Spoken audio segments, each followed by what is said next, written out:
Okay, now today's topic is energy crisis, and I don't think I'm wrong in saying that this is the next pandemic.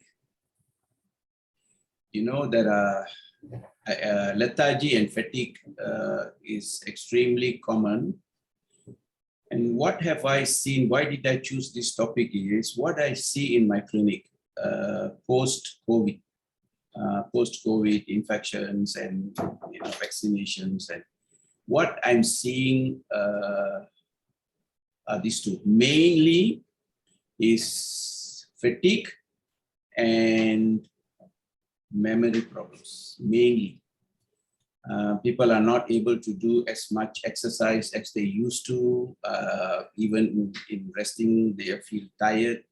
This is extremely common. And then for some of you, if you want me to share what I see in my clinic or what I've seen, very common skin allergies and itchy skin, worsening of previous eczemas and psoriasis. I have seen women with sudden onset of ovarian cyst. I have seen women who has missed their menses for months. I've seen women who have prolonged bleeding. I've seen rheumatoid arthritis.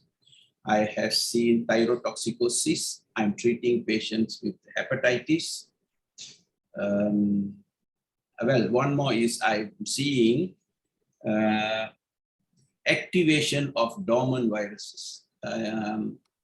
It's good to remind everybody here, even if you are not a doctor, that 8% of our genome is actually viral genome. They are called retroviruses. For some reason, they seem to be getting activated along with other viruses. My younger brother, who contracted severe COVID, the Delta variant, developed for the first time in his life herpes zoster. And this is also a problem. Reactivation of dormant viruses is also a possibility. So the list I believe could get longer. But the point, I think every way I look at it, it all points to energy problem. And for those of you who are not doctors, some words may sound very technical, but I'm sure most of you all know. One is mitochondria. Now we have a cell, it's a unit, and inside the cell you have subunits, and one of that is called mitochondria. Now this is where your energy, which is known as ATP, is made in the mitochondria. And that's where your food is burned to produce mitochondria. So if the mitochondria is affected, so we call it mitochondrial dysfunction, the first thing that will be affected is energy. When energy is deficient, everything goes wrong. And you want to know how important energy is? We must remember this, that we humans are just nothing but energy beings. We are just made of energy. You function well, you function with optimum health if you are full of energy. The moment you become energy deficient, a lot of things go wrong, including your immune cells. So every cellular function, your thoughts, your emotions, your reactions, and everything in the body is energy. How important is energy? If you look at how the evolution from the time of fertilization or creation, then the single cell becomes divided into two cells, then they become 4 cells, and the cells multiply, keep on multiplying. Now, what actually tells these cells to become specific organs, liver, brain, kidneys, and so on, and what actually helps them to organize themselves, and what actually helps them to intercommunicate? Everything is pure energy. So can you imagine, from the time of creation, everything revolves around cellular energy. Now, if this is disturbed, then I think a lot of things can go wrong. So that's why I chose the topic. So energy deficiency could be the next epidemic. Hopefully it's not the next pandemic. I believe it's already the epidemic. And I'm sure you are seeing many of your friends or colleagues or patients who have this problem of energy. Now, important to remember is what can you do? This is a take-home message. What can you do to improve energy deficiency or energy crisis? Is to first address the cellular function, which means you have to go back to eating a healthy diet. And remember, high carb diet will actually affect mitochondria, because when the carbohydrates are burned for energy, they always produce smoke, which we call it as free radicals. So the first effect of the free radicals will be the mitochondria itself. And we know when mitochondria becomes dysfunctional, not only energy gets less, it can also cause DNA changes of the nuclear DNA. It can initiate cancer, and the list is very long. So if you want to improve the cellular function, you have to improve the mitochondrial function. So this lecture is about how to improve the mitochondrial function. And you can also improve the mitochondrial biogenesis, which is actually producing new mitochondria. So you can actually produce new mitochondria by mitochondria cleaving or dividing into two mitochondria. Or you can have two mitochondria joining to become a bigger mitochondria. So this is called mitochondrial biogenesis. So I'll give you some clues about how to improve the mitochondrial function, as well as how to improve the mitochondrial biogenesis. Now, it's very important you keep maintaining healthy mitochondrial function and you maintain the biogenesis, that means producing new mitochondria. Now, this is the difference between functional medicine and conventional medicine. Here, we don't tell you if you're tired, you go and you sleep, or you drink more coffee, or you take some energy drinks. We don't. We go back to the root cause and fix the mitochondria. So to be alive, from the initial discussion, I mentioned that life started with energy. To be alive means you are animated, that means energy. To be dead means non-animated, that means you are without energy. So this is basically the difference between being alive and dead. So mitochondrial health is very important for systemic health. So when you have energy crisis, it results from energy deficiency that equals to cellular dysfunction. So everything in the cell, from synthesis of proteins and synthesis of your immunoglobulins and detoxification, absorption of nutrients into the cells, everything, hormonal synthesis goes wrong. So again, if you have mitochondrial dysfunction, it means it's energy deficiency. So cellular energy, as I said, means ATP, and ATP is from mitochondria. So the effort to overcome energy deficiency without addressing the mitochondrial and adrenal dysfunction can be counterproductive. If we are not a doctor, adrenal function means here we are talking about two main hormones. One is known as DHEA, the other is cortisol. Cortisol is your energy hormone. It is also the hormone that helps you with better mood. So you are a much calmer person, you manage stress, you don't have the mood swings. So you connect with people very well. You are not an introvert. You have energy, especially in the morning and late afternoon. Your immune cells function well. So this energy given by cortisol function is also important. So if you are not addressing the adrenal dysfunction and supposing your cortisol deficient, that itself is an added stress which will affect the mitochondrial function also. So when you talk about energy, you have to address this cortisol function as well. So for those of you who do blood tests, remember it's always good to test your hormones, and one of the important hormones would be cortisol. So how do you get adrenal dysfunction? It's because we live a 24/7 life now, stress. We sleep late. We use a lot of handphones and computers with blue light and EMF.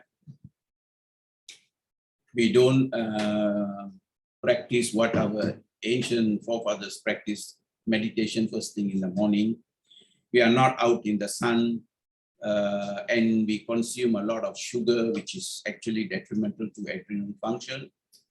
And we are not able to produce vitamin C. We are deficient in vitamin D and magnesium. All these three are very important for adrenal function. So remember those points. Cellular energy deficiency, as I've mentioned, leads to organ dysfunction resulting in diseases. So if you want to have a robust immune system, you still have to have enough energy and almost all the symptoms of disease. So if you don't feel well, you are not motivated, you have less interest in performing your daily task, or if you are not able to complete your task, all these are also energy deficiency state. And of course, organs that use more energy will suffer more from the energy crisis, especially muscles. So you feel you have weakness in the muscles. Brain, it can be from brain fog to losing interest in your daily activities, to migraines, a lot of other problems. So you will have dysfunctional liver, lungs, and kidneys. So you'll have poor detoxification. Your exercise tolerance could get less. Kidney functions can be affected, and neurons can be affected as well. These are all high energy intense organs.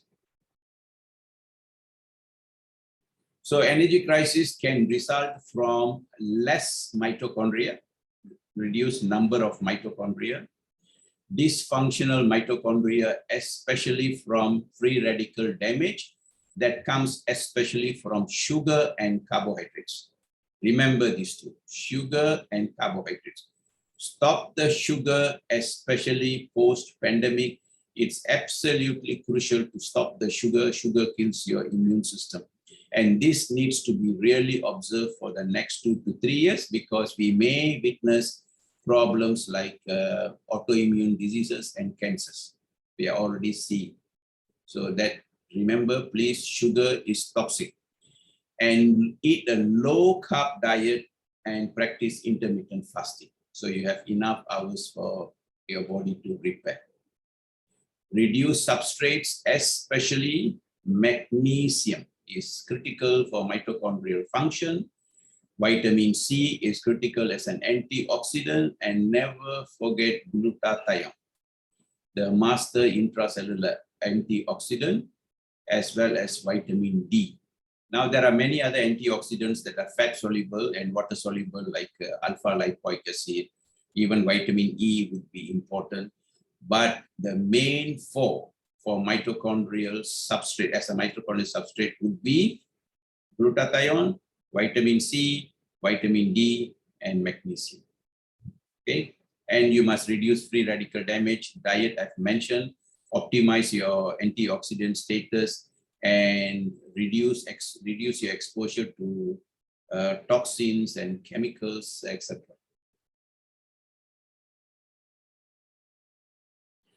So what do you feel when you have energy crisis? The hallmark would be fatigue or fibromyalgia.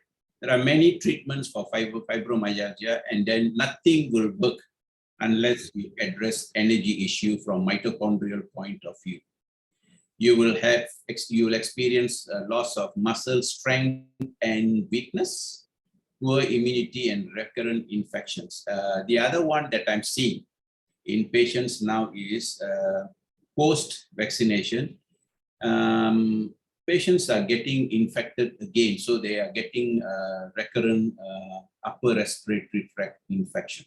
And when they test, they are still COVID positive, though vaccinations have been given.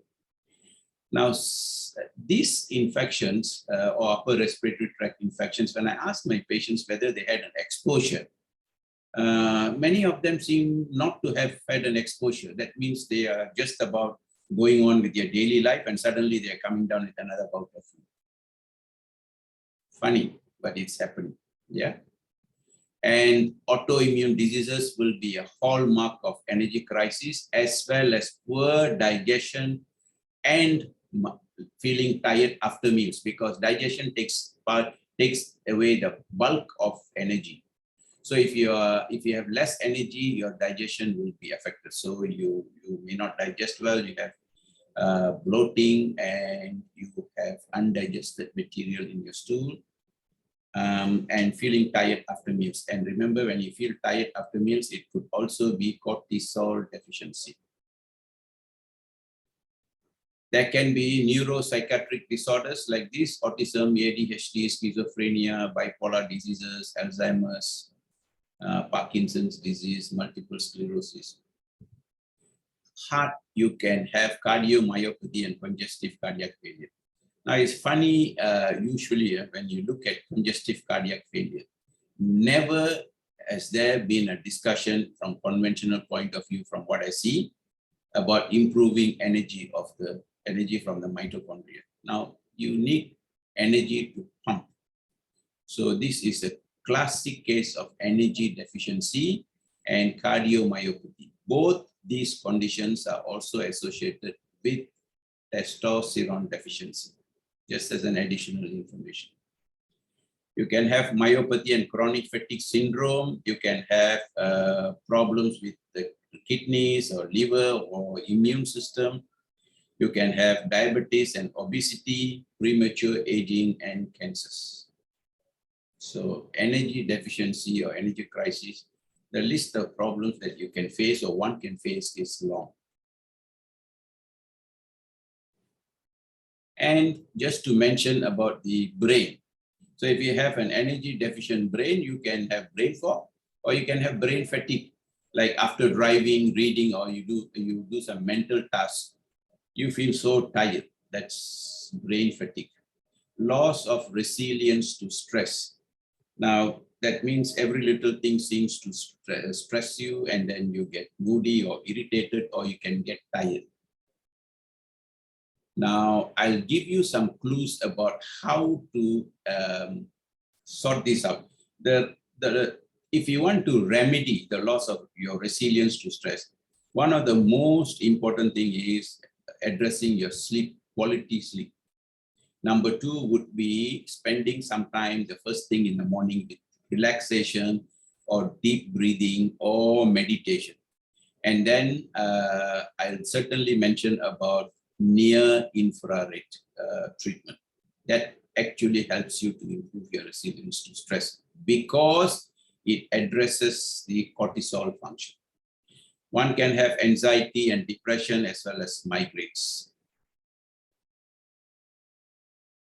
So when you have energy deficient brain, you have less desire for taking challenges, you have less confidence, and you could become unhappy as well. This is the mitochondria. I took it from this website. If you have mitochondrial dysfunction, you can see most of this I've already mentioned. The yellow dots, orange dots are the ones which you should have more, you will experience more. And this by no means is a complete list. Actually, the list is very long. So evolution is, we go into circadian rhythm. Now, sadly, this is not addressed or spoken about. And now, if you look at, my mother used to tell me that we used to sleep for 20 hours a day when we were newborns. And so did my brothers and sisters. This is how we were when we were small those days. Now, if you look at newborns, they don't sleep even 16 hours. So most of the time you are living in a wake cycle. You're not spending much in the sleep cycle, or maybe the quality is less. The other thing that has changed is we have lost the understanding that you have to live with sun. That means your body is active and functioning with immune system, detoxification, and everything else, digestion, and so on. When the sun is up, that means daylight. Once the sun goes down, everything slows down for you to rest, sleep, recuperate, repair, and rejuvenate. So this is the circadian rhythm. Most people, or many, live outside the circadian rhythm or desynchronized circadian rhythm. That means the body does function at night, functions at night, perform functions at night that is not supposed to be done. Okay, like what? A good example is digesting your food. So if you eat a late dinner and then the habit with modern living, with the supper, is just going to take everything out of your system. The circadian rhythm will not be in sync with you. So you have to respect the light and dark cycle. Okay, I'll give you some clues. All your metabolic, hormonal, physiological, and biological functions are linked to sunrise and sunset. Now, what you see in youngsters, adolescents, and adults is people sleep very late, and the use of handphones and computers, EMF, disturbs your melatonin secretion during the night. So you have disturbed sleep, and it disturbs your cortisol secretion because of adrenal dysfunction. So you have less cortisol in the morning. So a person is sleepy and tired during the day, and they are active and alive at night, which is just outside the norm. Respect the light and dark cycles. So this will affect the secretion of neurotransmitters, alertness, sleep, appetite, digestion, rejuvenation, regeneration, longevity. And remember, human body is capable of repair, rejuvenation, and it's absolutely capable of turning old parts into new parts, not like your car. How and when does this happen? It happens only at night during sleep, or mostly at night during sleep. And it happens if you are hungry. So light dinner, early dinner would be ideal. And then your body will do the job. Okay, and at night, dinner, try to avoid carbohydrates, because if you have a rise in blood sugar and insulin, it will affect the repair and rejuvenation. So these are all the things that we need to do. Of course, we can't go to bed when sun goes down, but at least try to go to bed early. And I'll give you again some clues about how to reset this circadian rhythm. But the point is, live in the rhythm of the sun. We now live on 24/7, disrupting harmony, homeostasis, being out of the sphere of natural rhythms. It's very important to instill this discipline from young age onwards, because unfortunately, you can see children doing a lot of homework. For what reason, I don't know, because we didn't have so much of homework. We are still smart people. Yeah. They have tons of books to carry and bring back, and they have tons of homework. And they sleep very late. So again, it would be advisable to go to bed early and at least wake up early and catch up with the balance of the work.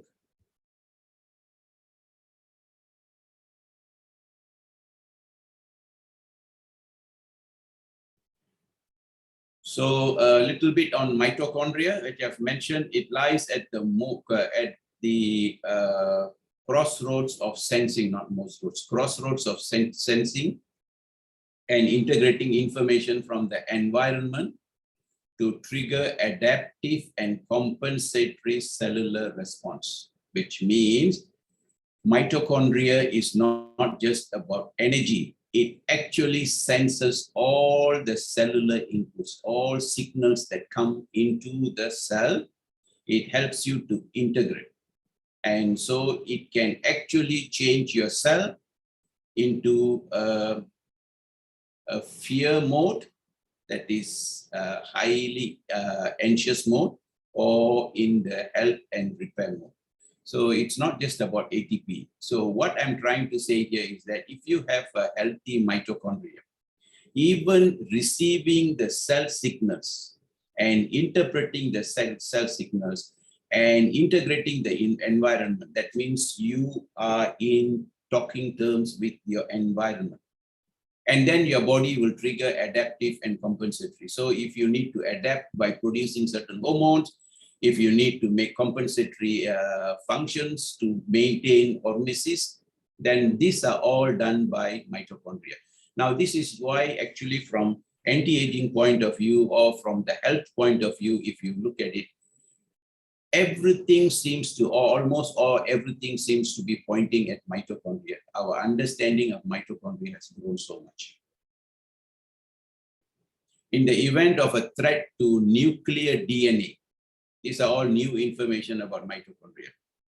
From viruses or chemo drugs, mitochondrial DNA can translocate to protect nuclear DNA and boost immunity. So mitochondrial DNA is not just sitting there because as a part of mitochondria. Actually, it can actually support the nuclear DNA if there is a threat. So how do you protect nuclear DNA indirectly from viruses or drugs? Is to have healthy mitochondria. So if you have a dysfunctional mitochondrial, that means you have a dysfunctional mitochondrial DNA. That can actually trigger nuclear DNA changes and triggering even cancer formation. Now, our understanding of cancer origin from mitochondrial dysfunction also has grown. So if you have mitochondrial dysfunction, certainly you will have higher risk of getting cancer.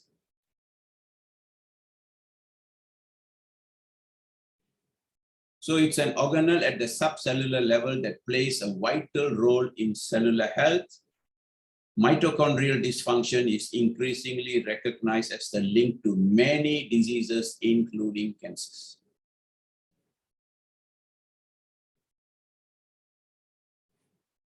So poor circadian rhythm and sleep habits are one of the main causes of mitochondrial dysfunction, besides the diet that you eat and the toxins, chemicals that we float in now. So how do you maintain circadian rhythm and good sleeping habits? I have some slides later on. Only deep and quality sleep will rejuvenate, not just the quantity. So as we age, we have spoken about melatonin, which is sleep hormone. It's not just a sleep hormone. It is actually a very, very powerful antioxidant. So this melatonin that is secreted in the brain from a gland called pineal gland or pineal gland is this, we call it as a sleep hormone because it induces sleep and it gives you quality sleep. If you do not get enough sunlight or if you are deficient in vitamin D, you will not be able to have enough synthesis of melatonin. If you are exposed to blue light, you will also have decreased melatonin synthesis. But the point about circadian rhythm is not just about the melatonin from the brain. I'll show you some slides that where you can learn that mitochondrial synthesis of melatonin is extremely crucial to maintain the circadian rhythm. And there are ways to do it. So if you have healthy circadian rhythm, how does the body benefit from this is everything that has to happen during the day, the light and day cycle will proceed as normal. That means your immune system is healthy and strong and active. You have healthy digestion, you have healthy detoxification, you have lots of energy during the day, and during the night, everything to repair and rejuvenate and regenerate happens. Now, this is why I tell my patients don't exercise late in the day or at night, but unfortunately, Life has changed so much that many people go to the gym before going home. That's not good long term. Another thing that happens when you are in the circadian rhythm. CR means circadian rhythm, not calorie restriction in this context. If you are maintaining healthy circadian rhythm, you will enjoy autophagy. That means self-eating. What does this mean is your body will eat old cells, worn out cells, dead cells, and use those parts to produce new cells. So this is self-eating for rejuvenation and repair. So how do you induce autophagy? Mainly it primarily occurs at night, and is very essential to remove your cellular junk waste. And it's very important to repair and rejuvenation. It's also important for health and longevity. But the process of autophagy itself needs energy. Okay? It needs both the circadian rhythm and it needs plenty of energy. So if you are energy deficient, even the self-repair process will be affected, even if you're hungry at night. And this autophagy at night, in order for it to happen effectively at night, you must be hungry. So, but you don't feel the hunger during sleep. Yeah. So this is energy intense process that keeps your cell body clean of cellular waste or junk. And it just uses back those parts to produce new cells for new parts for you. And during circadian rhythm, if you enjoy good circadian rhythm, healthy circadian rhythm, you have lots of neurotransmitters. There are many neurotransmitters. Some of the important one will be orexin, which is a neurotransmitter that's responsible for wakefulness during the day, alertness, and proper sleep at night. And you also have an example, serotonin, which is important for your appetite. If not, then you will have depression and less appetite. It is the hormone for happiness, mood, and joy, and enthusiasm. So these are neurotransmitters. So what happens if you are energy deficient? Will you not have depression, or will you not be a sad person who doesn't enjoy life, who has lost the enthusiasm? Or will you not be a person who's tired and you don't have energy during the day, or you are not alert? All these things are possible with energy deficiency. And another neurotransmitter, as an example, is dopamine, which is very important for the drive and motivation. It is the neurotransmitter that gives you the ability to complete tasks. It is also a useful hormone for neurotransmitter for social connection and a sense of worthfulness. Now, if you lack dopamine, you feel that you are worthless. So you feel that people don't appreciate you, or you are not worthfulness of their love and affection, and you tend to shift your focus or draw this worthfulness from other means like addiction, alcohol, drugs, and sometimes even violence. So dopamine is a very important neurotransmitter. Again, energy dependent. Another one that actually gone wrong with us is hormesis. It simply means, this term was coined in probably the 18th century. Now, this is one of the most important message that I would like to give you.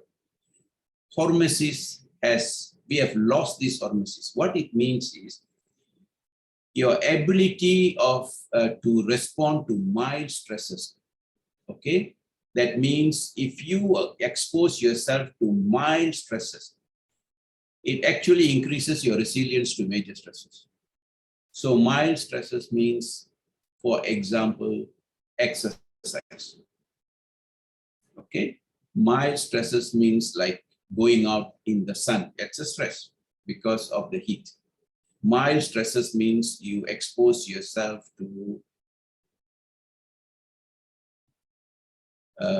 frequencies, natural frequencies. Mild stresses means getting dirty and getting sick once in a way with cough and flu. A mild stress for us those days was even getting mild chickenpox. We never saw serious chickenpoxes those days. So all these mild stresses will increase your resilience to major stresses, means a serious infection like COVID or dengue or cancers and a lot of other issues.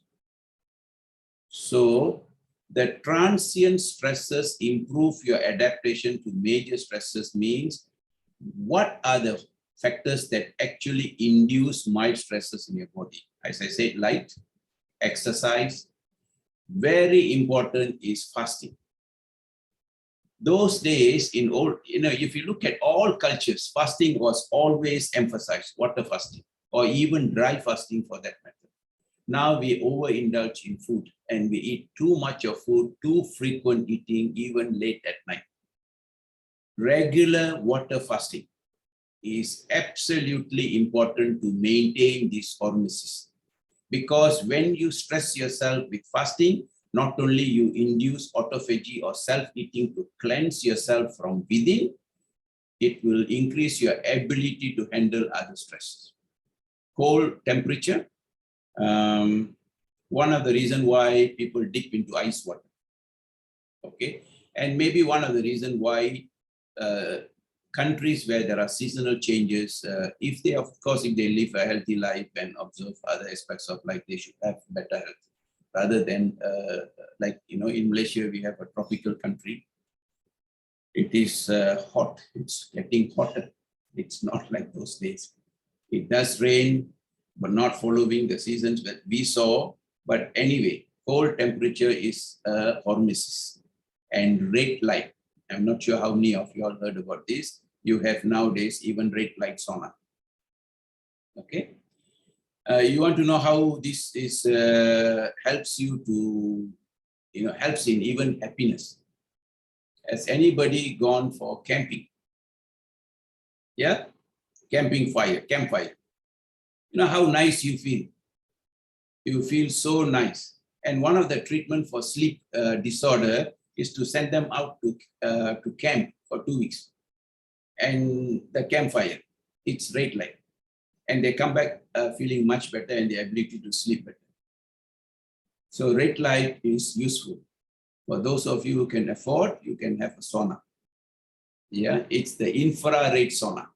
Now you have, actually the sauna I have, it's about 16 years old. It's still functioning as new. It is far infrared sauna.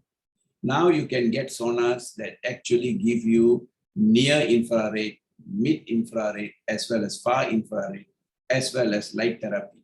One of that would be the red light. And red light is very good for even skin rejuvenation. Yeah, so basically, if you want to maintain hormesis, expose yourself to mild stresses. We have lost it. So what do we experience, or what do we do with our life now is, we have a lot of stress, major stresses from the moment we open our eyes. Can you see the point I'm making? Yeah, we live in tomorrow, not in today. We don't live in the present moment. We always live in the next moment. Life doesn't work that way. So understanding hormesis and maintaining healthy hormesis is very important. Now, this hormesis, mild stresses that I mentioned, induce mitochondrial biogenesis. So that means you have more mitochondria or larger mitochondria. So it increases both the number and size. Modern living is anti-hormesis. So mitochondria is not just for ATP, it's absolutely everything about health and living, disease prevention, disease reversal, healthy gene expression, I mentioned just now, and longevity. So if you want to enjoy good, robust health, optimum health, and you want to live longer, like, what we say, add life to your years and years to your life, you need to address mitochondrial health. And one of the ways is by improving hormesis. It's also the essential regulator of cellular function. I have always told my patients, never take calcium supplements, because calcium is one of the major reasons why there is so much of intracellular oxidative stress if you have too much calcium. So supplementing with calcium or drinking dairy products for more calcium, or drinking soy milk for more calcium is not a good idea. Okay. And anyway, even the food, calcium from the food is not going to get absorbed if you have vitamin D3 deficient. And it also regulates apoptosis. That means removing of old and aged cell. So if you look at this, our understanding of mitochondria from the point of energy or ATP has evolved so much into understanding that mitochondria is not just about energy, it's about controlling many, almost everything that happens in the body.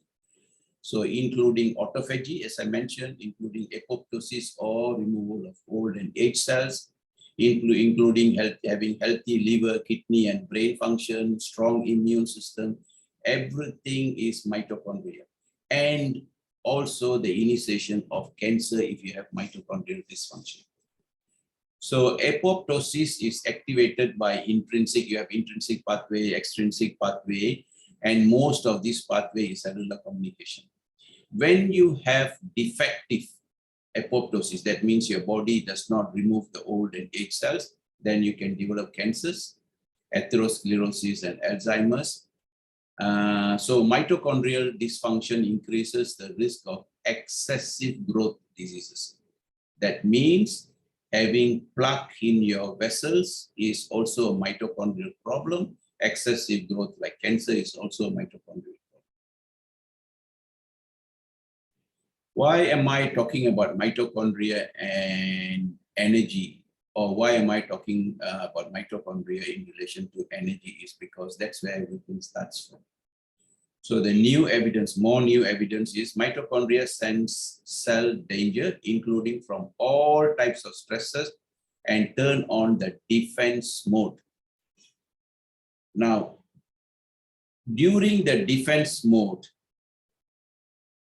the mitochondria will switch off the energy mode. So there are two different modes. One is the defense mode, when there is cell danger to the cell.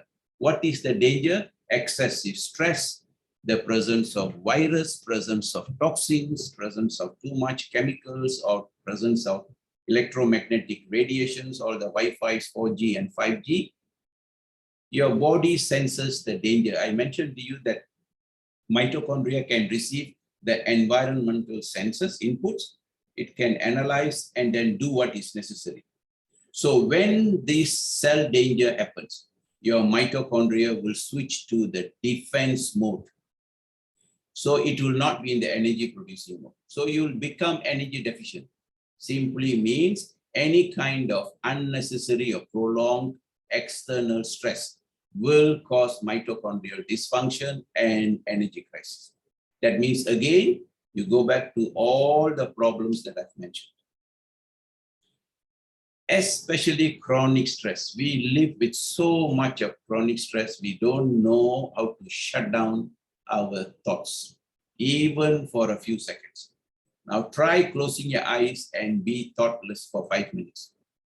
I take a challenge. Each one of you from tomorrow morning, first thing in the morning when you wake up, wash your face, have a glass of warm water. Go and see if you have a prayer place or altar, go and sit there like meditating.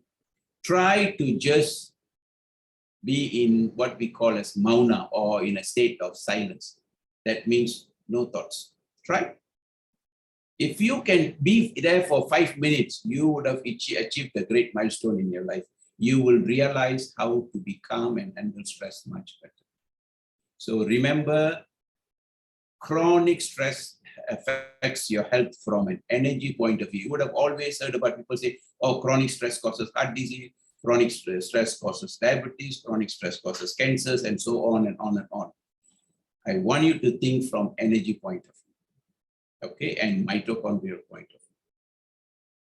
You also have mitochondrial peptides. For doctors, this might be interesting.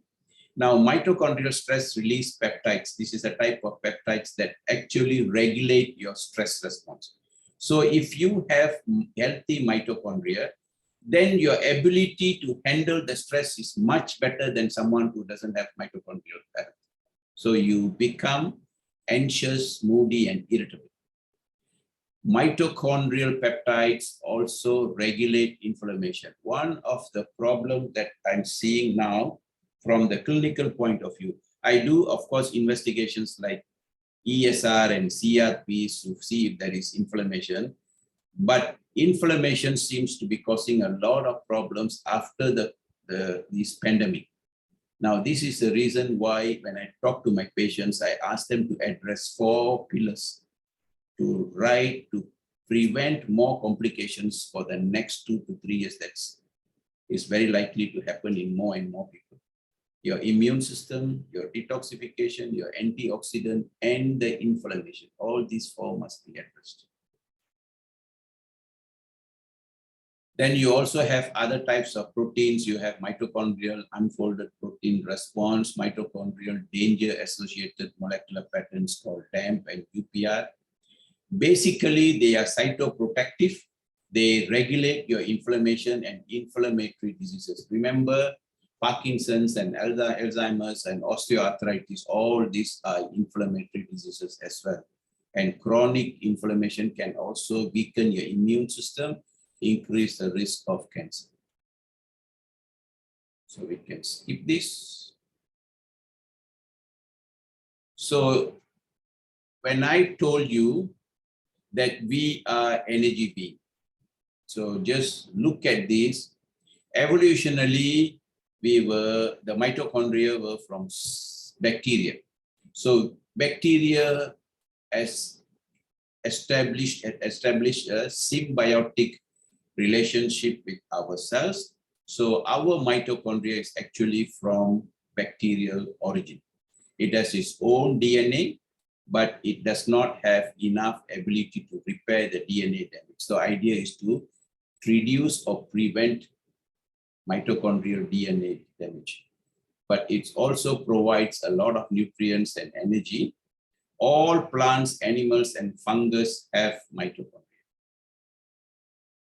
Each cell have hundreds of mitochondria and they have thousands of DNA, and it specializes in vital force. But many other functions that I've mentioned, it is separate from the nuclear DNA. It does not have repair mechanisms, which means if you have lots of free radical damage, especially from sugar and a high carb diet, your mitochondrial DNA will find it very difficult to be repaired. So try to reduce the kind of damage it can suffer. So this is what I mentioned. You can have mitochondrial biogenesis. You can have too much of division called fragmentation, or too much of fusion where you have 2 very enlarged mitochondria. Both are not good. The cellular energy is ATP. And whenever ATP is produced from digesting your food or metabolism, you have free radicals. Now, the free radicals have to be quenched. And I remember mentioning many times in many of my lectures, if you look at evolution, the first antioxidant, intracellular antioxidant, was glutathione, evolutionarily, because initially there was no oxygen in the atmospheric air, so there was very little free radicals. Once the cells started to breathe oxygen, there is always a production of free radicals. So those free radicals had to be quenched in order for survival. So what did nature do? Introduce or initiate the cellular mechanisms for intracellular synthesis of glutathione. So that's why we call it the master. So there is no GSH produced glutathione in the mitochondria. It has to be from the cell that protects the mitochondria. And another one is how much energy you produce depends on how fast you spin the process for energy. That's called mitochondrial spinning.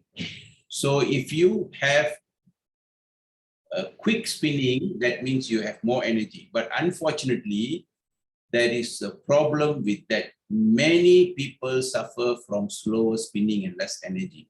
That can be caused by free radicals. I've mentioned this, refined and fast foods, environmental toxins. I want you to look at this today. Heavy water. Some of you may have heard about it. It's called deuterium, heavy water, which is used in the nuclear reactors. Faster spinning means hydrogen. This is one of the benefits of drinking hydrogen water, and fasting. So I mentioned to you about how fasting is beneficial. You have more energy created during fasting. So the initial phase of you feeling tired during fasting is because you're detoxified. Once you get used to fasting, you should not feel tired. Actually, you will feel rejuvenated.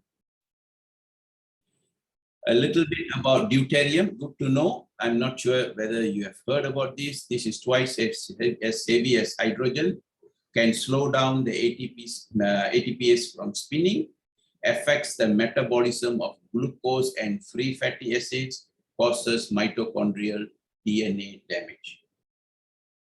So where do you get your deuterium? Carbohydrates from industrial sources. Look at the top one, sugar. Increases your deuterium. Yeah. And protein from animals fed on grains and soy. So if you want to eat animal protein, it should be from free range or organically farmed, because those grains and soy will increase the deuterium. So this is why you see one reason why vegetarians are healthy, provided they don't eat a lot of carbs, is when plants photosynthesize, they reduce deuterium levels. So that's why a vegetarian diet or vegetables are good for us. Grass has lower deuterium compared to animal protein. Green vegetables also have lower deuterium. The point is, deuterium affects your mitochondrial energy production. So GMO foods, sugar in feeds have high deuterium. Reheating of leftover boiled water.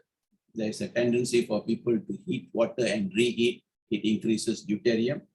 Electrifying water is used as heavy water in nuclear plant cooling. If that water is discharged, you will also have a lot of deuterium. When you have deuterium overload, you will have mitochondrial dysfunction. So it results, so it's just a downstream of all the effects that I've mentioned. Mitochondrial DNA damage itself. And one of the reasons why keto diet or ketones is good, not prolonged keto diet for a short period of time, or how keto diet actually helps. One of the reasons why it helps in epilepsy is, and bipolar diseases is, ketones actually reduce deuterium in the brain.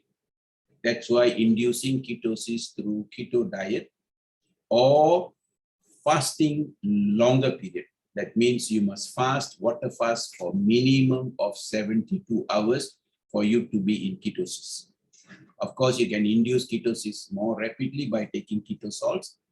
But if you fast, when you are in ketosis, your brain functions better because it decreases deuterium in the brain.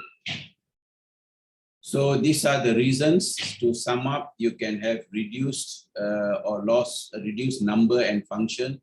It could be because of aging. It can be because of lack of stimulation. This is what I say, hormesis is important. You need to stimulate or you need to stress yourself, especially through exercise. Free radical damage if you are deficient in antioxidants. Now, these antioxidants have become so much more important now than ever before because of what the pandemic has done to our health. And nutrient deficiency. Most of us are magnesium deficient. Many of my patients have calcium levels that are at the upper limit of normal, not even excess. Even at the upper limit is not good. Calcium must be at the lower limit. Magnesium and potassium should be at the upper limit of the reference range given by the lab. You can have dysfunction from you can inherit mitochondrial dysfunction from its DNA. But remember, it can be from poor lifestyle habits and infections and toxins and drugs. But remember, I've said this before, that inheritance is like a loaded gun. So if you have a loaded gun, if you don't pull the trigger, there is no danger. It's the trigger. The trigger is the environment. So if you have bad genes, doesn't mean that they'll express and give you problems. Some of them are bad, like mitochondrial diseases, inherited mitochondrial diseases. But it could be from environment, the trigger problems of the mother before or during conception. So if the environment is healthy, the trigger will not be put. So there is no danger. Mostly, this is 95%. Inherited problems is only 5%. So aging is a problem. Coming to statins. We have said this many times, one of the most dangerous drugs that has ever been introduced in the healthcare. Statins, or the cholesterol-lowering drugs, reduce even your coenzyme Q10, which is very important for mitochondrial function and including heart function.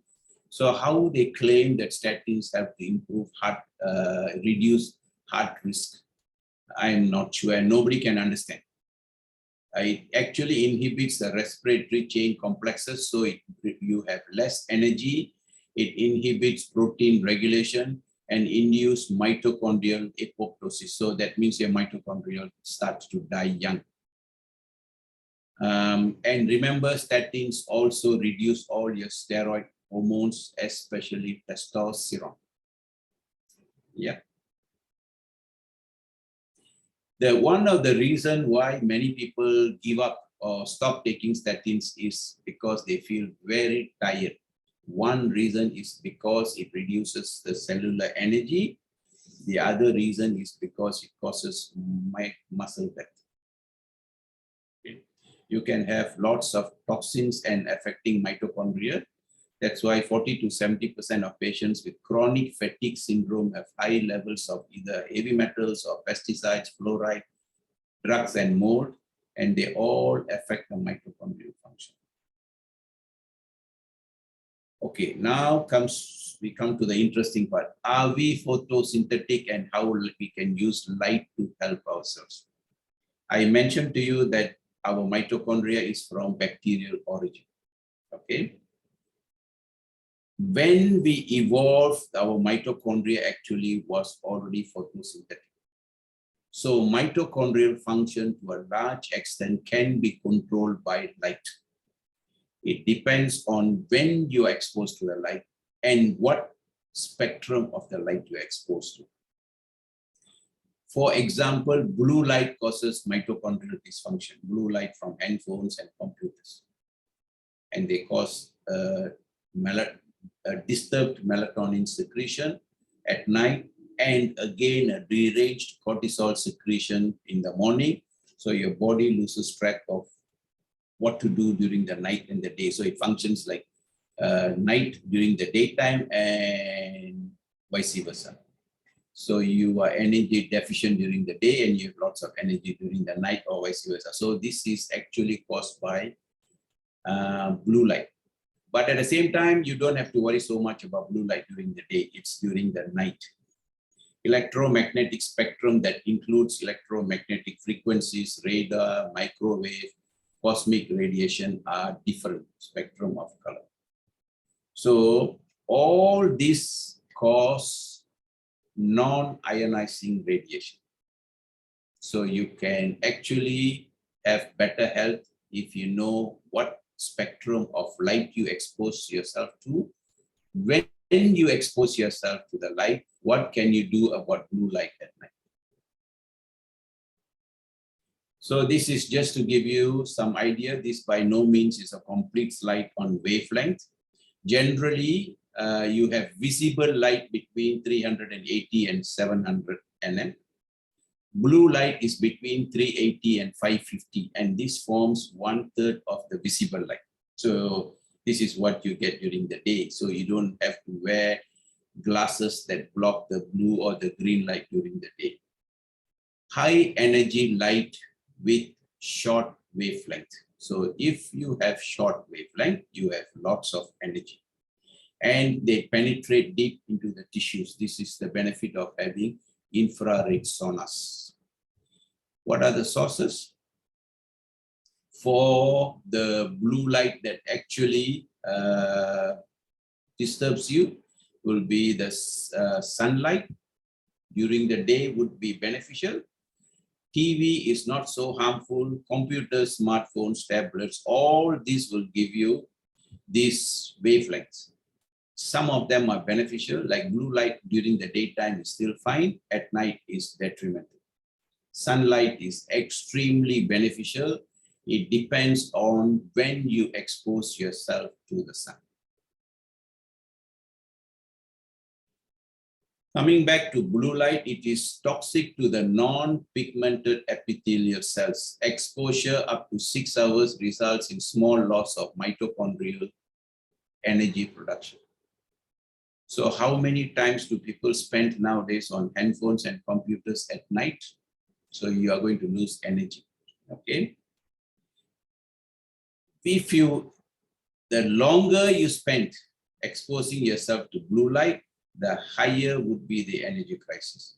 It actually damages your mitochondrial DNA and it induces free radical production as well. These lights at night will cause cell dysfunction, starting from mitochondrial dysfunction. Now, why am I saying this again and again is because it's a huge problem. Blue light is necessary to maintain circadian rhythm, but the timing of the exposure is important, as I mentioned. If you expose yourself during the daytime, you maintain circadian rhythm. Long-term exposure, it causes visual problems. It suppresses melatonin and cortisol, as I've mentioned, affects your sleep-wake cycles and circadian rhythm. So I mentioned to you about living in sync with the sun and its rhythm and to actually create healthy circadian rhythm. So your body actually fine-tunes itself to what to do. In order to do that, you have to expose yourself to light, the sunlight. If you are not able to, then you can duplicate by having some form of light therapy or saunas. So if you expose yourself at night, of course, there can be more problems like diabetes, obesity, insomnia, depression, and so on. And some people tend to eat a lot at night. They go on binging at night. They stop, they open the fridge, they have a chocolate, they do something, go back to the fridge. Now, this is actually disturbed circadian rhythm. And this is caused by blue light exposure at night, including sleepwalking. Our retina has mitochondria and it responds very well to light. So your eyes, the retina is the only part of the brain, central nervous system that is exposed to light directly. And this is why when you go for eye checkup, if the eye specialist dilates your eyes and looks at your retina, and they can tell you a lot of information, including atherosclerosis. You don't have to do an angiogram. You can actually look at your retinal vessels and tell you whether you have atherosclerosis or plaques in your blood vessel. Now, these retina have nerve fibers that are very, very rich in mitochondria. And the wavelength of light that actually stimulates retina, it would be around 400 to 780. And this is the short wavelength. That's why just now I showed you the visible light. Blue light, on the other hand, actually damages your retina, retinal mitochondria. So, and they actually have a tendency to also absorb the blue light, and reducing the blue light exposure at night would be very, very important. Blue light causes cell stress response that mitochondria senses, and it will reduce your ATP production. Food is poorly burned for energy, resulting in obesity, less oxygen to mitochondria, leads to premature aging, insulin resistance, sleep problems, cancers, and many, many kinds of diseases. So there are many reasons why we should actually avoid or reduce exposure to blue light at night. Recent evidence, exposure to blue light causes intracellular oxidative stress that can actually cause a lot of damage to your photoreceptors and mitochondria. What can you do? You can use blue light filters. You can also search for one that gives you blocks both blue and green light. In fact, it's a good idea to wear if you are going to be using handphones and computers at night. So if you wear this blue light for an hour or hours or so at night before sleeping, apparently it improves your sleep much better. So you should actually be wearing, including myself at this time, but I don't want to look odd to you all because the glass is mostly a bit yellowish orange. I'm sure you all would have seen, or some of you are already using it, but it's good to use.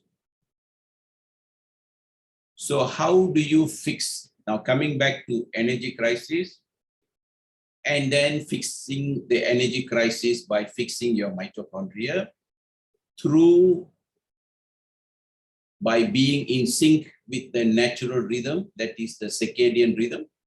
There is no way you can change your circadian rhythm. You can't make your body function, change the function, day function to night function. Nor can you change the cycles of light and darkness. So the best idea is try to live as much as possible in sync with the natural rhythm. Sorry for the spelling mistake. So how do you do this? Number one is improve mitochondrial health by improving the intracellular oxidative antioxidants and the substrates, other nutrients that the mitochondria use. One is glutathione, vitamin C, and vitamin D. It's so surprising how common is this lack of awareness that human body cannot make vitamin C. When I ask my patients, I don't think so even 1% is aware that human body cannot make vitamin C.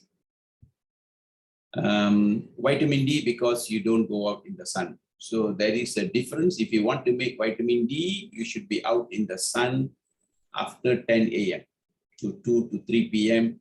and you must expose your skin to make. Okay, so these three antioxidants, especially magnesium is critical.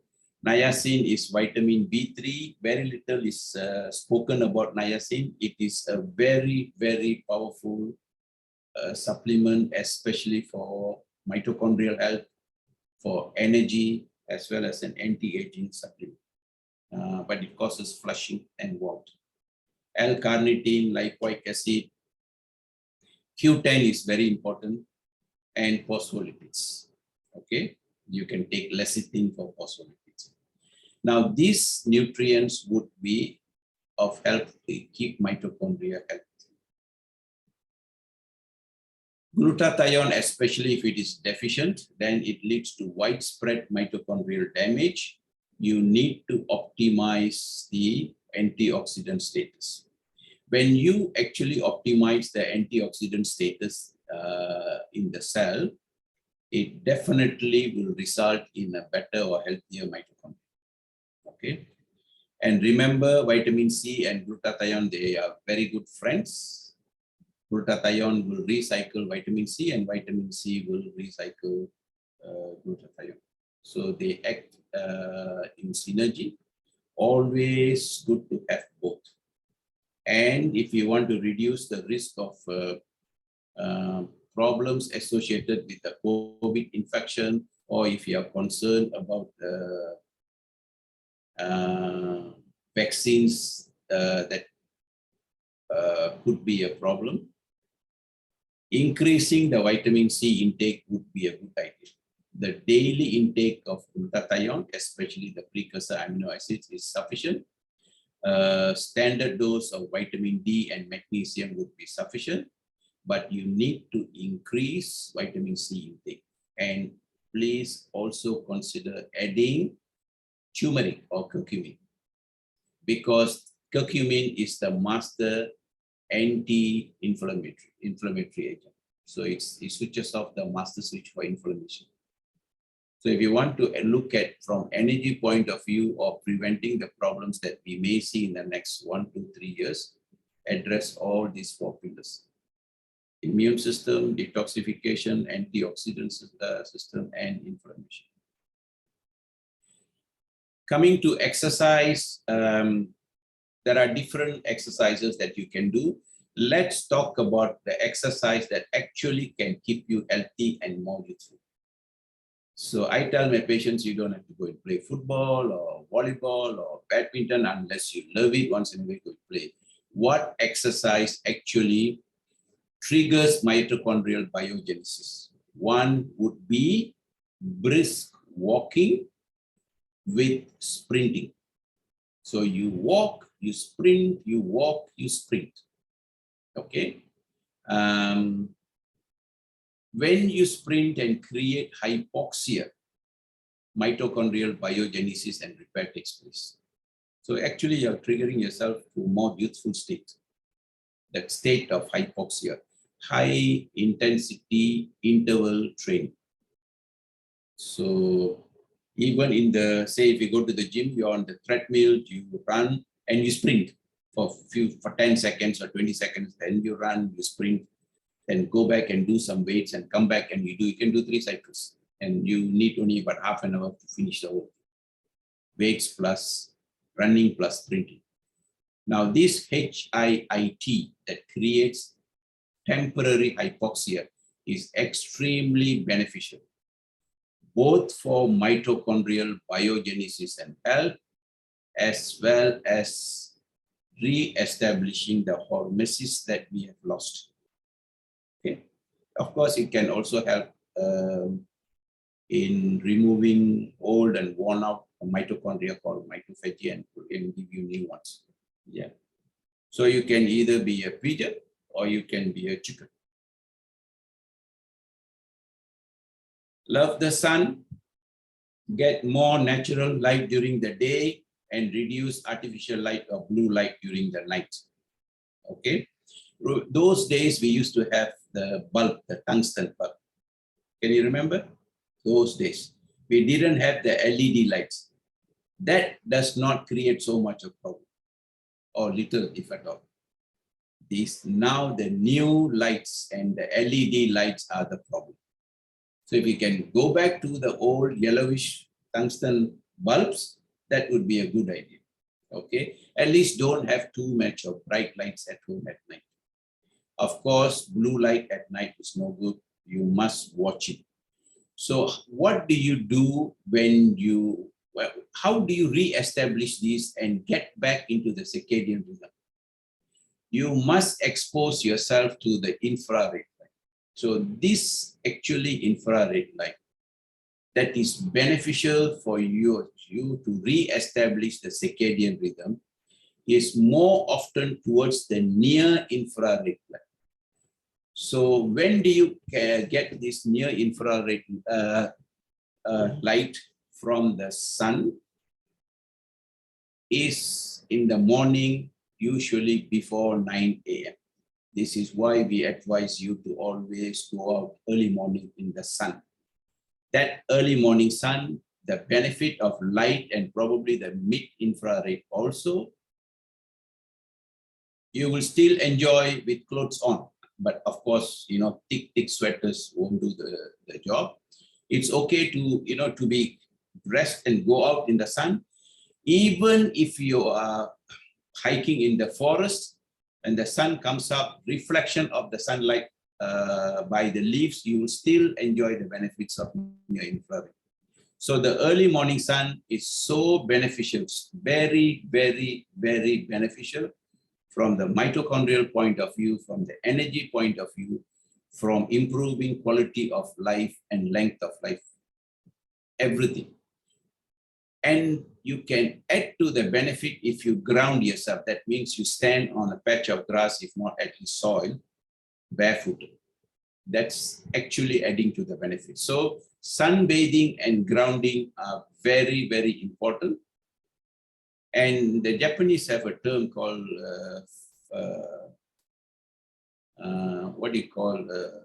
forest bathing. Have you all heard about this? That means when you walk into the forest, you enjoy, you open up all your five senses. The sight of green, the smell of all this fragrance and all those, hear the sound of birds or even movements of the leaves, touch the ground, the feel, and your emotions. Enjoy the nature, all the five.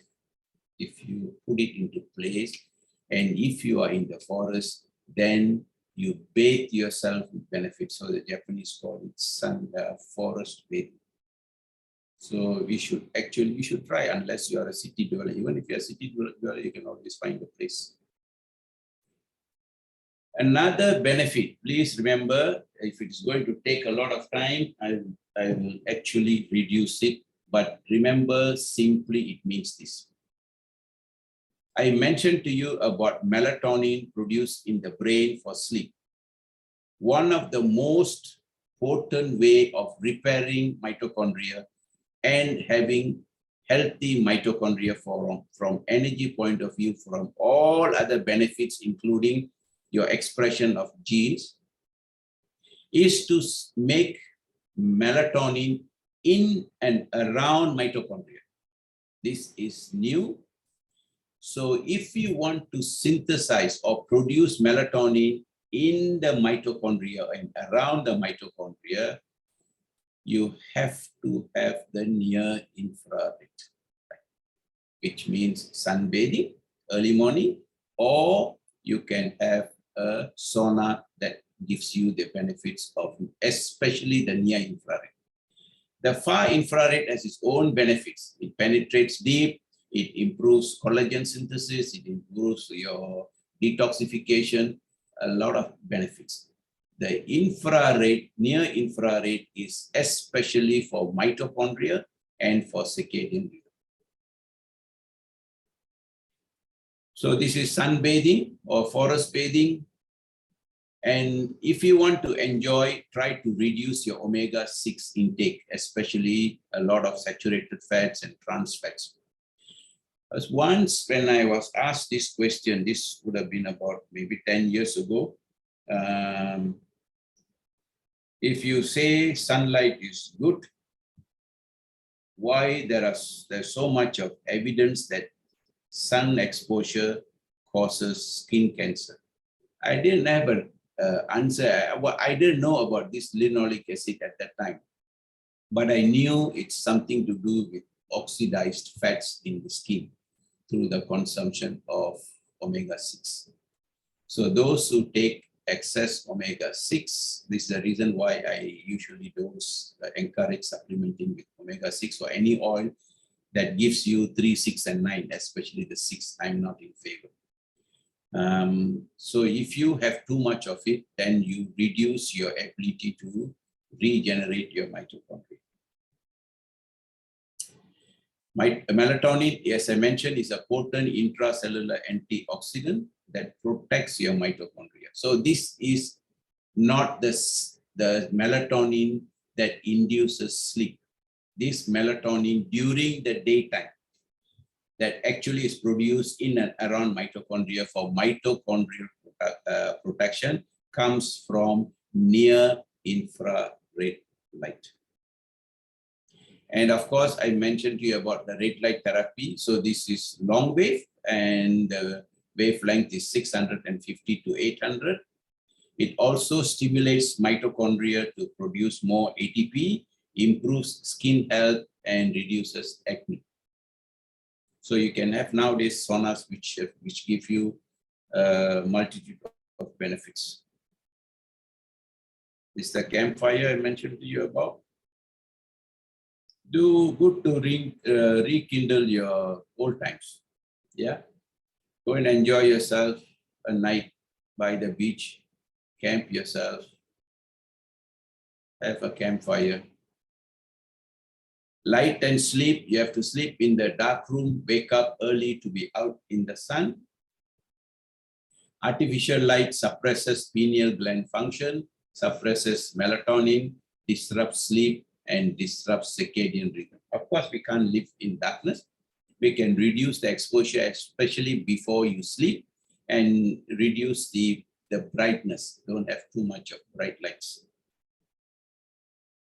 Avoid blue light at least 1 hour before sleep. Now, these last few slides is all about improving your mitochondrial health and re-establishing your circadian rhythm and hormesis. Remove phones from the bedroom before you sleep, or at least keep them 6 feet away.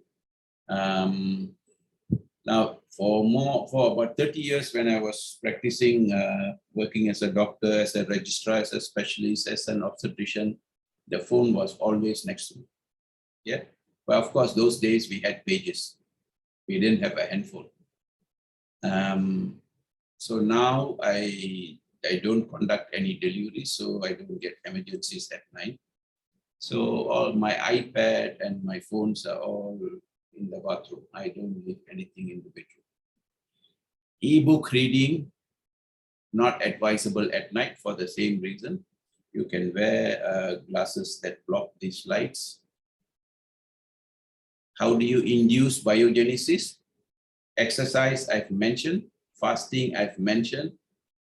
Some of the supplements that would be very beneficial would be AMPK, PQQ, and resveratrol.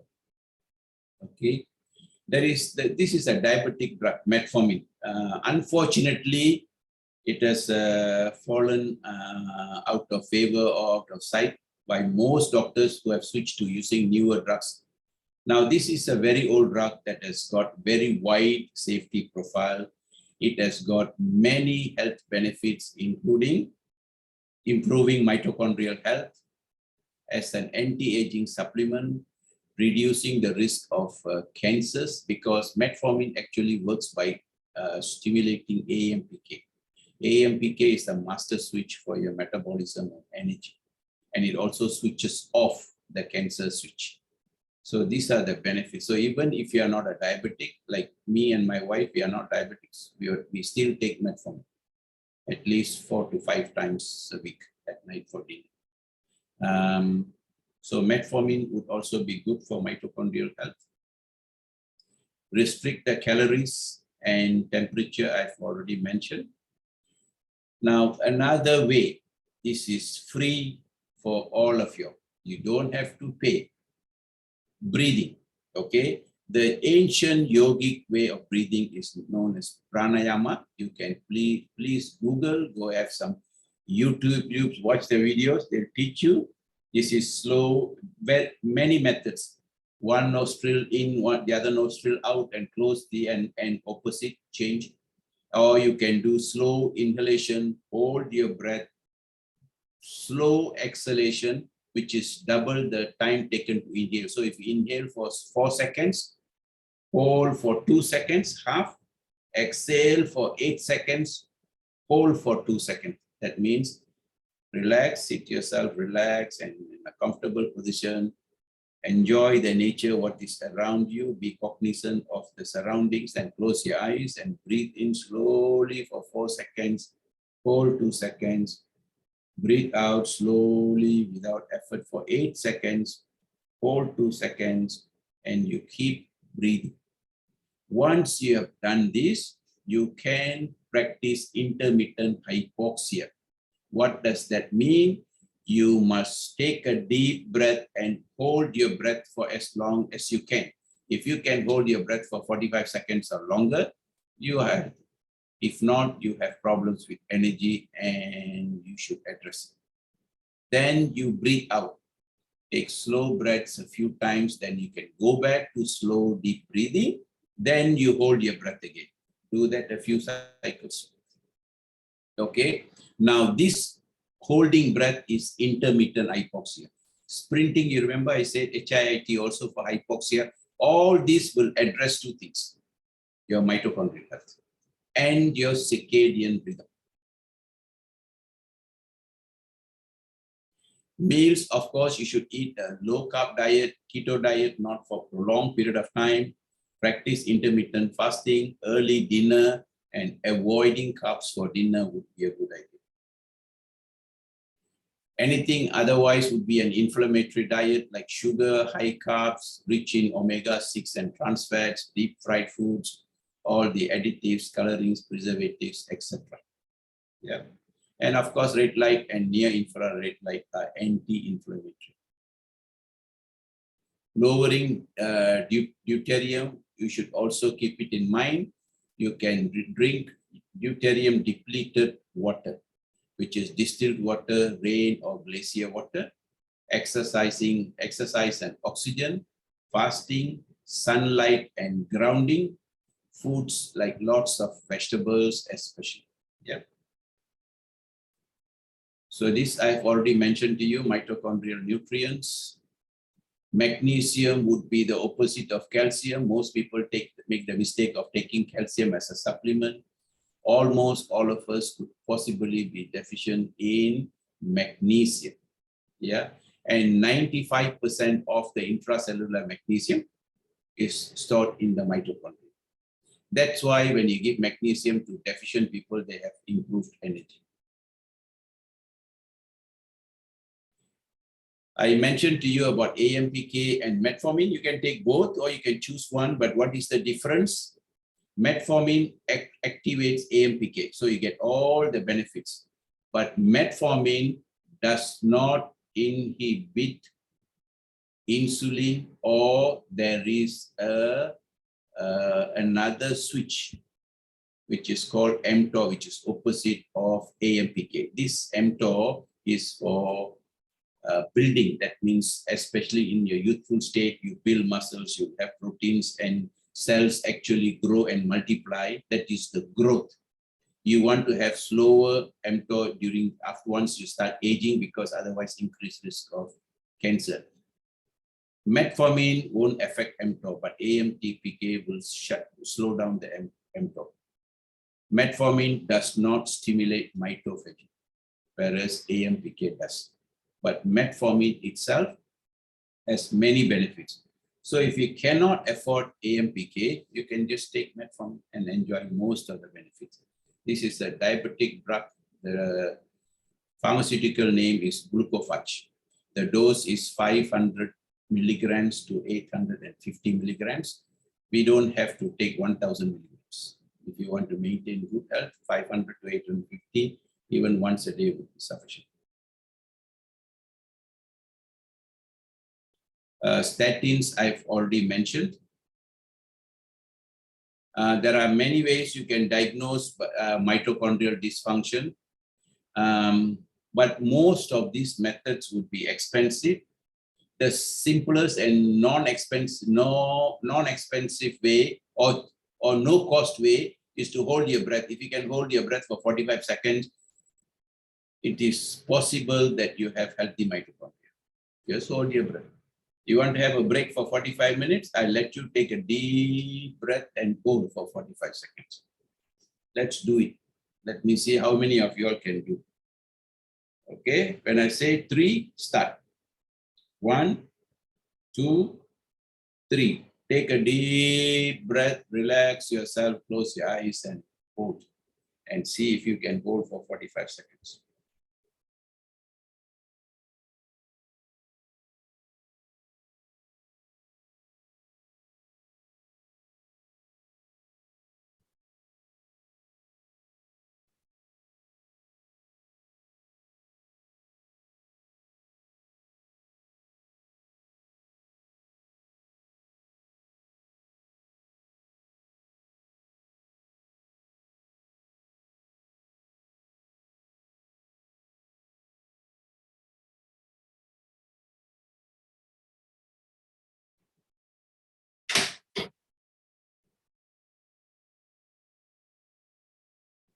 That's about 45 seconds. Now, if you can do it for a minute or longer, it's much better.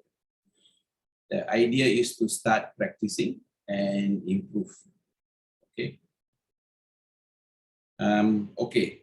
Are we concerned about this long haul COVID? I have a lecture in August. So this is what I told you at the very beginning, what I'm experiencing, what I'm seeing in my clinic. A lot of problems seems to be happening. People who didn't have problems are now presenting with ear problems.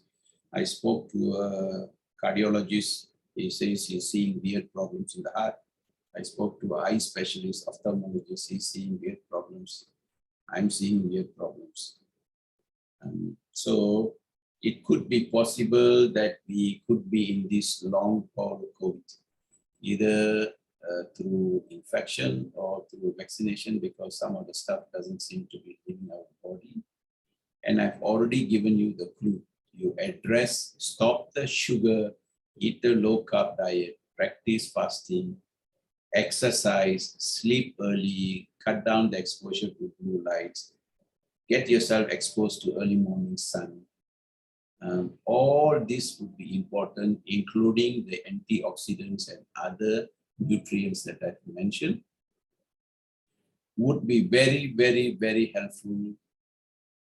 And please watch yourself and your loved ones for the next 2 to 3 years. We don't have definite answers how long this problem is going to go on or when it will stop and people get back their health as before the pandemic. We are not sure it will ever do, especially as far as fatigue is concerned. But you can reduce the risk or avoid it or even reverse your problems if you pay attention to energy. So most of this could still be a mitochondrial problem. And added to that, now we have 5G. It could cause mitochondrial dysfunction. You could be more prone for 5G damages if you keep vaccinating yourself. Whether it increases the risk of Marburg virus release in the body is still questionable. A lot of things we don't know yet, but we are finding out. More things are coming to light.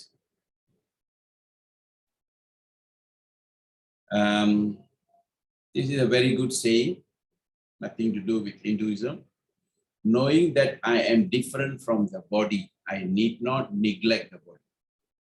So this means, he's talking about the soul. Don't pay a lot of attention to the physical body because it is the soul that actually you should pay attention to.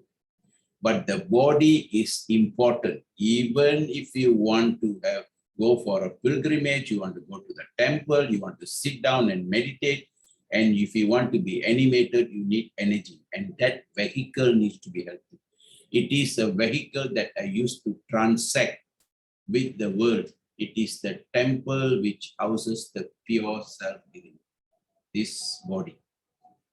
This is the vehicle.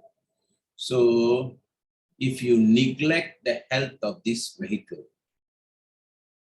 then I don't think you will ever realize or go anywhere near realizing yourself why you're here and the purpose of your creation. And in Tamil, there is a saying, most of you will know if I say Lord Shiva. He will not rent a place in yourself, in your body, if this body is not healthy. So for spiritual reasons or otherwise, maintaining a healthy body is very important. So don't neglect because you give in to wrong choice of foods. Once in a way, it's okay to enjoy unhealthy lifestyles. And if you have lost track of circadian rhythm, if you have lost track of hormesis, if you are not connecting with the sun, if you are not connecting spiritually, I think it is time we start all this back. Because one thing I realized the pandemic has done is to change many people into realizing that they need to be better humans. Okay, thank you very much. Namaskar. Okay, thank you, Dato. There are questions in the chat for you to address, Dato. Okay, we have about 20 minutes. Yeah, no, we have about 32 minutes. Okay.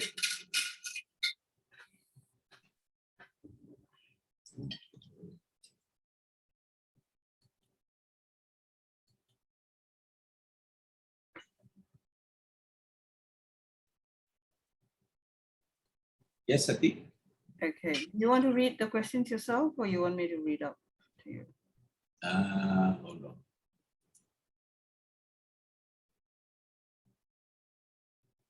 Okay, first question is from Dr. Shanky. He says, I've met few patients who have fatigue syndrome. There's no difference, still fatigue after I gave them drip 1, NSS 100 ml plus NAC 600 milligram plus GSH 600 milligram for 15 minutes, followed by drip 2, Myers cocktail, sodium ascorbate, L-carnitine, calcium, magnesium, potassium, and multivitamins. Multivitamins for 90 minutes. What should be the problems for the cases above, and what should be another approach to increase their energy? Look at the diet, Sanki. As I mentioned, sugar and high carb diet will not be good. Advise them to do exercise as much as they can, slowly improve on it. Go out in the sun. Go out in the sun. Yeah, other than besides the Myers cocktail, give them regular intake of vitamin C, magnesium, vitamin D in optimum doses. I prefer to use glutathione as premix, that means precursors, amino acids. I don't use NAC or N-acetylcysteine, which is just one amino acid, or I don't use glutathione. Why do I say this is, I used to use N-acetylcysteine a long time ago. But when I give it, of course, it's supposed to be beneficial, but I don't notice the improvement in energy and better skin. These are two things that I observe when I give them precursor amino acids. So that might be a good idea to continue.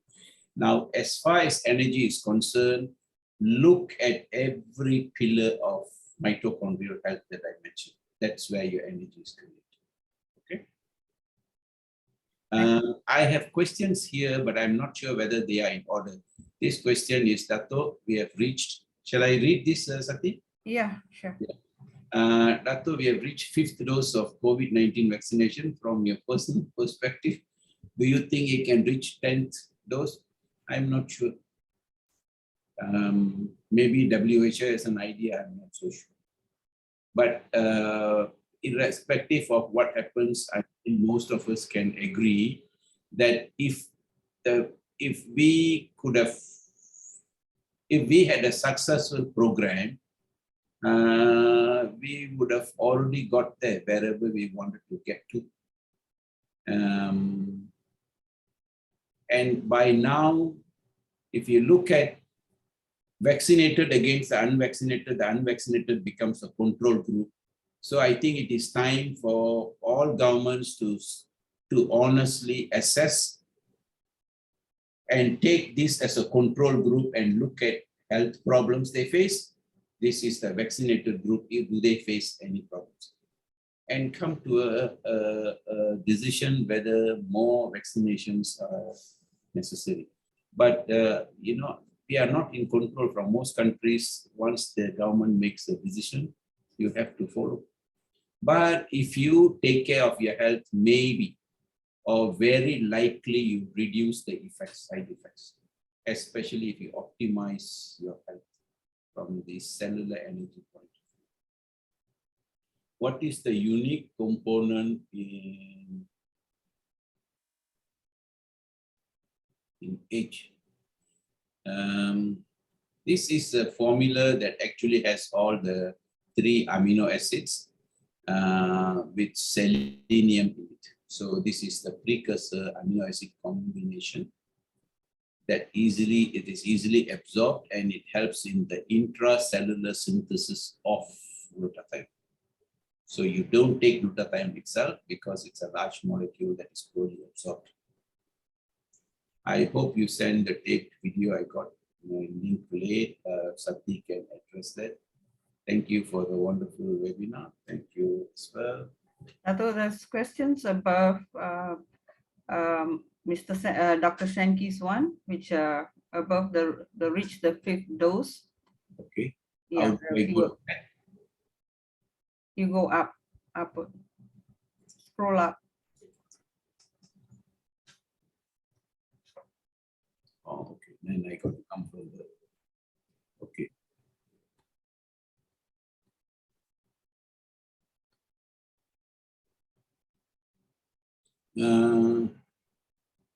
Okay, this is from Dr. Sofian.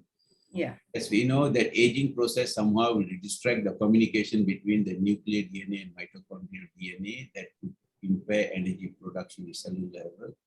How could we restore this? From the current evidence, Sofian, I think we got to go back to mitochondrial DNA to actually give correct information down to the nuclear DNA to actually function or better function. So if you want to address even your nuclear DNA, every other part of nuclear cellular function still needs energy. So you still have to address the mitochondrial function.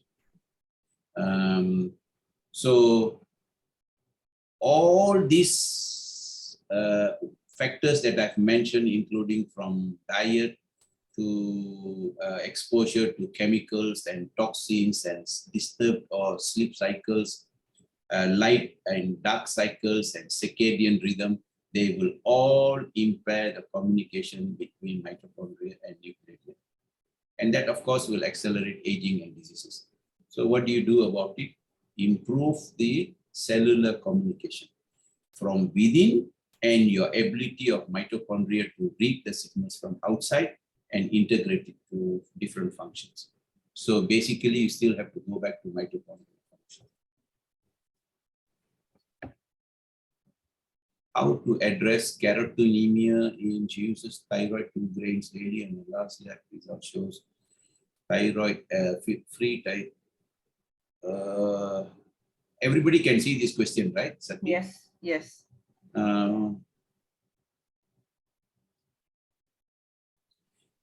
You just have to, in my opinion, if you have this carotenemia or which is yellowish discoloration of the palms, is because you are not able to convert beta carotene to vitamin A, and you need thyroid for this. So if you are correcting hypothyroidism with thyroid hormones, of course, the blood results is a guidance. You need to repeat the free T3 and T4. Once the patient is on treatment, there is no need to do TSH because TSH always will be suppressed. One is, of course, you want their optimum range, which is closer to the upper limit or the 25th centile. The second is you still have to go by the symptoms. If they still have cold intolerance, if they still sweat less, or if there's a tendency to gain weight, or they feel tired, dry skin, and so on, you would want to increase the dose and see. I won't say it's because of eating papaya every day. Now, the other thing that you can add to optimize the thyroid function is don't forget iodine. And for most cellular functions, at any level you look at it, magnesium will become very critical.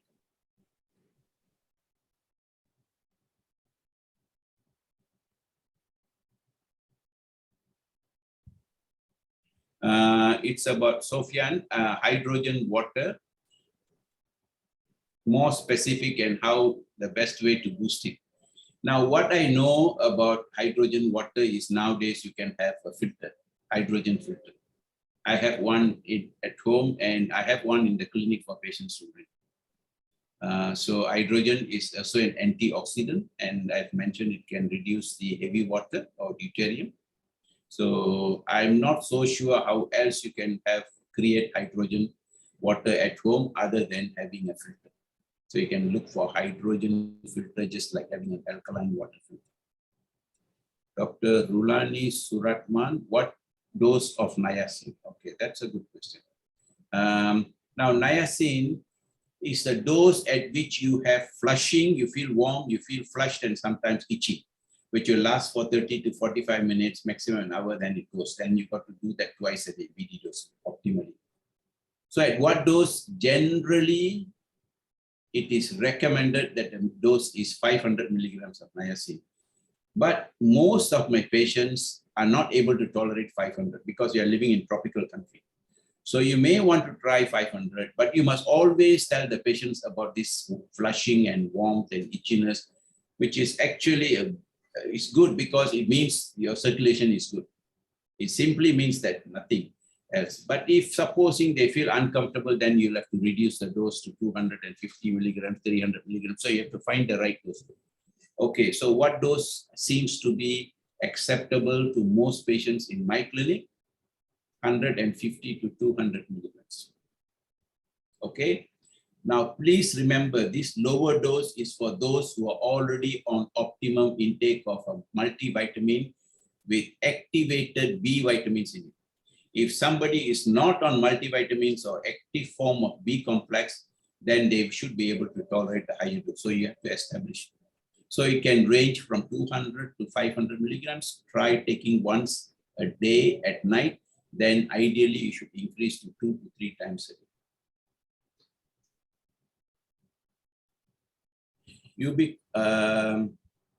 Ubiquinol, is it better than Q10? Of course, there are two types. One is ubiquinone, the other is ubiquinol. The NOL is the active form.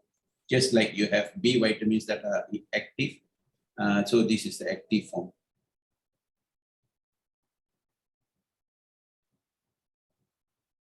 Dr. Baljit, don't exercise under white blue lights after sunset, especially in the gym after sunset. Exercise outdoors under natural light. Thank you, Baljit.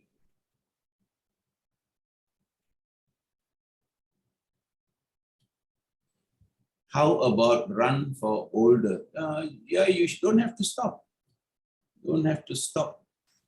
You won't be able to run like a 20-year-old, but run. Yeah, but I don't encourage jogging. The run, you can actually hike or walk and run for a short sprint. Then you walk. Long distance running is actually catabolic. It's added stress to the body. So if you ask me whether one should go for jogging, I would say go for nice brisk walk and sprinting.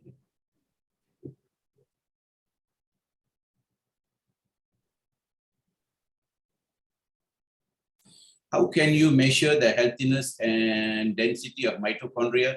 The definite way is muscle biopsy. It's invasive. Nobody wants, I think none of us would want to have biopsy of our muscles. There are indirect ways. You can look at oxidized DNA in the urine.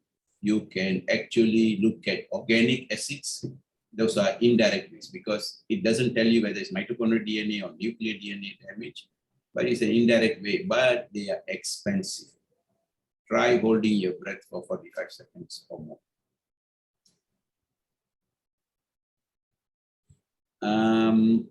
Another question is, omega-6 in excess is related to skin. Is skin cancer also related to cosmetic? Again, sun exposure. If you have too much of omega-6, overexposure or too much exposure to sun can actually increase the risk of skin cancer. But I'm not sure, Carol, what do you mean by cosmetic against? Are you talking about what do you call the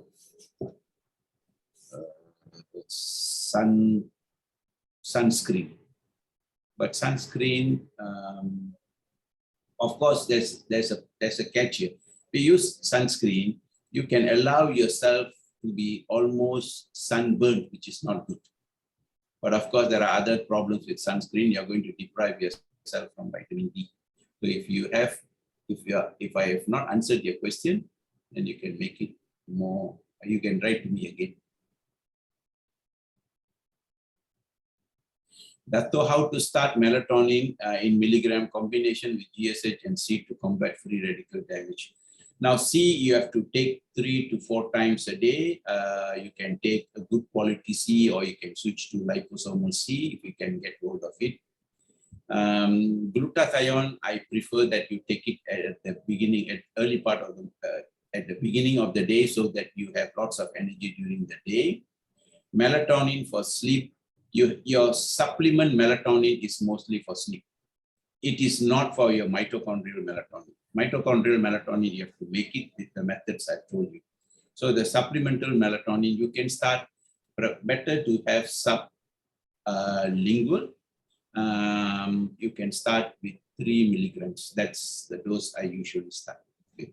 But if you are not able to enjoy deep quality sleep, you can try increasing. Sanki, again, I've heard from other doctors that taking metformin for anti-aging purpose needs to be taken on the day we don't do exercise. When doing exercise, don't take metformin. In some ways, I think probably they are worried about lactic acidosis, Sanki. Lactic acidosis, I have been taking metformin and I take exercise, but I don't take it with exercise. I exercise during the day. I take metformin at dinner. But the problem I think one is concerned is lactic acidosis. It is a possibility metformin can increase lactic acidosis.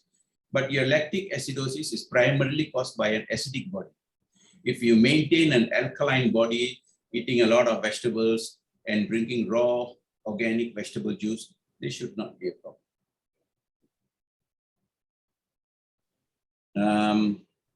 AMPK supplement is very expensive. Just take metformin. We have reached the 5th dose. Yeah. Thank you. I took 500 milligrams of niacin for flush, only 15 minutes. If you flush only for 15 minutes is fine, because having flush is always a good sign. If you want, you can try a higher dose, but higher dose is what we use for psychiatric disorders. Especially, like I treated a patient with schizophrenia, younger, and now she's back to work. Her dose was 3,000 milligrams of niacin in divided doses. So this is a condition you need very high doses. So at what dose do you really see the anti-aging benefit or mitochondrial benefit? Would be anything between 1 to 3 grams according to books. But my experience and my patient's experience, difficult to come up with that dose, especially if we are living in a tropical country. So if you take 500 milligrams, you have flush for 15 minutes, try taking it at least twice a day. Skin bleaching and creams. Skin bleaching and creams. I'm not so sure whether they are related to omega-6, Carol. But of course, you are using a lot of toxic methods to bleach your skin. Well, if you are born darker, live like that, live as it. This is God's creation. You don't have to try and become one shade lighter. But for people who have accumulated toxins and they have got one shade darker, once you detoxify yourself, you will have lighter skin. But you cannot change unless, of course, if you want to do like what Michael Jackson did. I don't know what he did.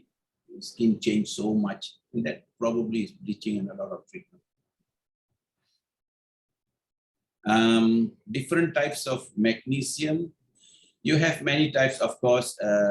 You have magnesium oxide, which is the least preferred because it doesn't get absorbed very well. You can have magnesium citrate, you can have magnesium malate, and there is one called magnesium threonate, which is better for brain because it gets absorbed faster into the brain across the blood-brain barrier.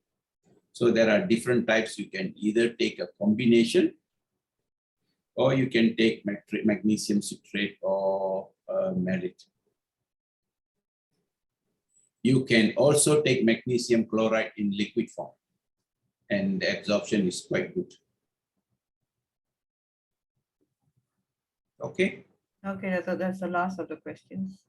Oh, there's one more. If we don't get flush with 250 milligrams, please increase the dose. And if you don't get, what do you do if you don't get flushing with 500 milligrams? I would be concerned about peripheral circulation. So maybe you can actually look at retinal vessels for atherosclerosis. You can do a calcium scoring of the coronary and carotid vessels to see whether there are plaques there. And if you have any one of these, seriously consider doing chelation therapy to improve the circulation. At 500 milligrams, if you don't get flushing at all in a tropical country, I would be concerned about circulation. Okay. That's all, Dato. Thank you. Thank you very much. See you all. Thank you everyone for joining us this evening. Hope to see you all at the next lecture. Bye. Good night. Good night, Dato. Good night.